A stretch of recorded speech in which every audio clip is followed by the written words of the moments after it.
Camera, Part 1. Objective: to study the principle, construction, and working of a photographic camera in detail. All of us have seen beautiful pictures. The instrument used for taking pictures is a camera. It is an optical device used to obtain a permanent impression of an object on a photographic film. The main principle behind the working of a camera is that when an object is placed beyond 2f1 of a convex lens,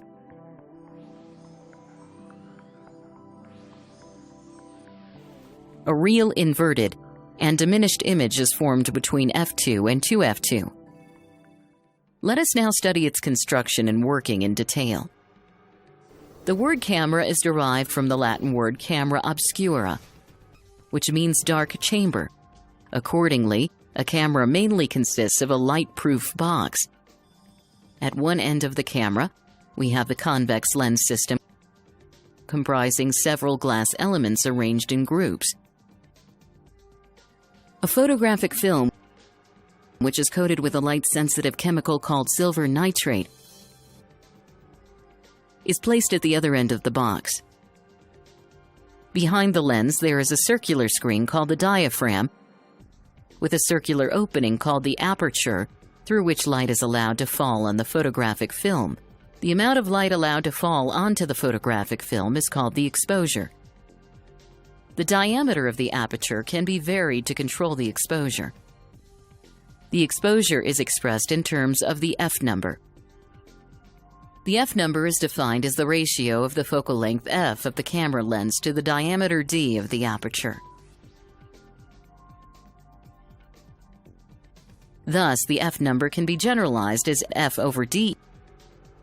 Suppose the focal length of the lens is 11 centimeters and the diameter of the aperture is 1 centimeter. Then the f number is equal to 11. We can also say that f over d equals 11. Simply rearranging the equation, we get d equals f over 11. Thus, the diameter of the aperture can be expressed in terms of the fraction of focal length f of the lens. According to the available light, the f number can be adjusted by rotating the aperture ring in front of the camera.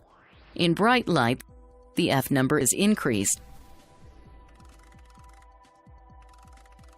due to which the aperture becomes smaller, allowing less light to enter.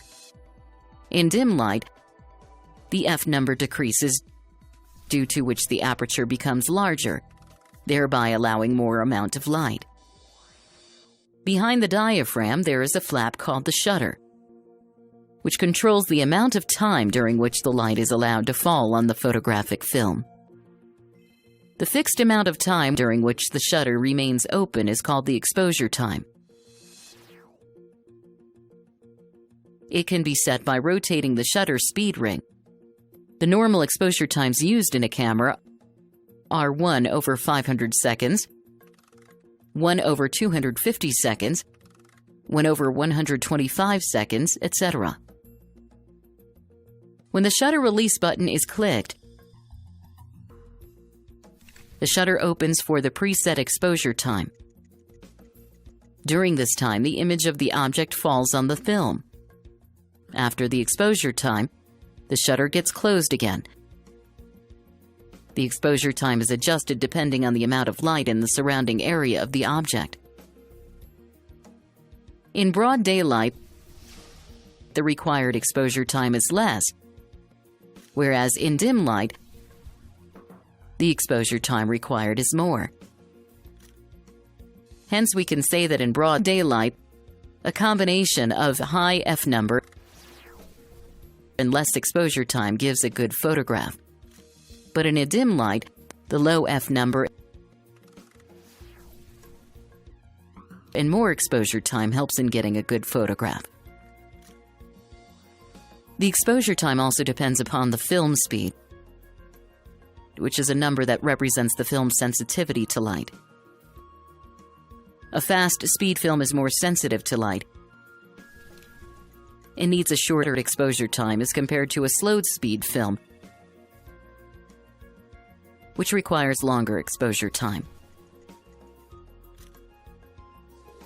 Thus, fast films are used for capturing images of a moving object, while very slow films can be used for still object photography.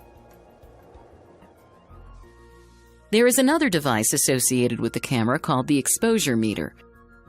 An exposure meter is a light sensing device, which relates the brightness of light to the sensitivity of the film. With the help of a reading on the exposure meter, the photographer can adjust the f number as well as the exposure time. In the next part, we will see how all these components work together in a camera.